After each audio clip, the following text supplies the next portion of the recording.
Hello, my darlings, and welcome back to Meghan and Harry Tales, the safe space where we stand by Prince Harry and Meghan Markle against the ongoing smear campaigns, double standards, and tired palace theatrics. Now, today's headline is as dramatic as it is manipulative. Princess Kate completely heartbroken over Prince Harry's cruel decision. Really? Cruel decision? Let's break this down piece by piece and get to the heart of who's truly heartbroken and why. Because trust me, this story isn't about children, it's about control. And it's about the firm desperately clinging to a narrative that Prince Harry has already broken free from. Headlines paint the Princess of Wales, Catherine, as heartbroken, a word chosen to evoke deep sympathy. The story claims her sorrow is due to her children's lack of relationship with their cousins Archie and Lilibet. It's a powerful image, tapping into our own feelings about family and childhood. But is this a candid snapshot or a carefully composed portrait for public consumption? The narrative blames Prince Harry's departure for this sadness, casting him as the cause. This framing is effective because it bypasses logic and appeals to emotion, encouraging us to see a villain and a victim. By focusing on Kate's pain, the story distracts us from asking why Harry felt compelled to leave. It discourages us from examining the environment that drove his decision. The heartbroken princess is a red herring, leading us away from uncomfortable truths about the institution itself. When sadness is broadcast by newspapers with their own agendas, we must think critically. Who benefits from this story, and why is it told this way? To understand today, we must look to the past. This story isn't just about children kept apart, it's about control. The royal family is a brand, surviving on a carefully curated image. Every member plays a role. Their lives are performances for the world. When Harry and Meghan stepped down, they broke the contract and left the stage. For the institution, this meant a loss of control. Two principal actors telling their own story. The real conflict is not a family feud, but an institution losing its monopoly on the truth. As long as Harry and Meghan were silent, the institution could shape the narrative. But when they spoke out about scrutiny and lack of support, they threatened the royal image. Stories about a heartbroken Kate are attempts to regain control. If Harry is painted as cruel, his reasons for leaving are dismissed. The focus shifts from institutional failings to personal blame.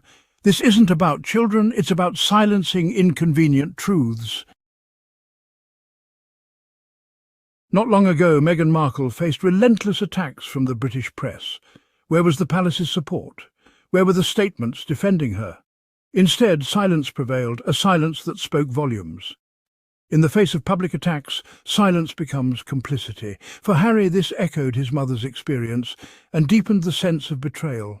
The institution prioritized its image over the well-being of its members, especially outsiders. Today's claims of heartbreak must be seen in light of that past silence. The same institution now sensitive to pain was once quiet, when Harry and Meghan needed help. This history explains why trust was broken and why distance became necessary.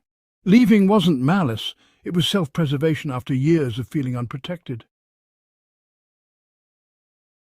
In nature, timing is everything, and so it is in media. Why do these headlines about Kate's heartbreak appear now? They emerge as Harry and Meghan build independent lives and share their truth. The timing counters the Sussex's narrative, shifting public focus. It's a classic diversion. Instead of discussing real issues, the public debates Harry's supposed unkindness. These stories often coincide with significant moments for Harry and Meghan, serving as counter-programming.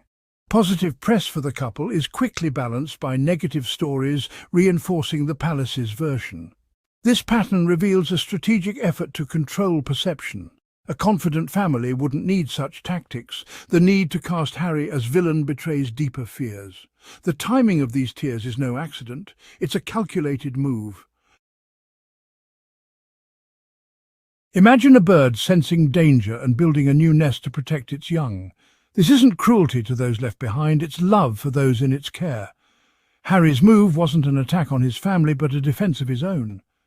Breaking a cycle takes courage. The royal system often demands personal sacrifice for public duty. Harry saw the toll on his mother, felt it himself, and watched it repeat with Meghan. Choosing to stop that pattern required immense bravery. It's easier to conform than to leave and build a life on your own terms. The claim that he's cruel for keeping his children away is a misreading. He's protecting them from a toxic environment, giving them privacy and peace. This isn't estrangement for its own sake, it's purposeful protection.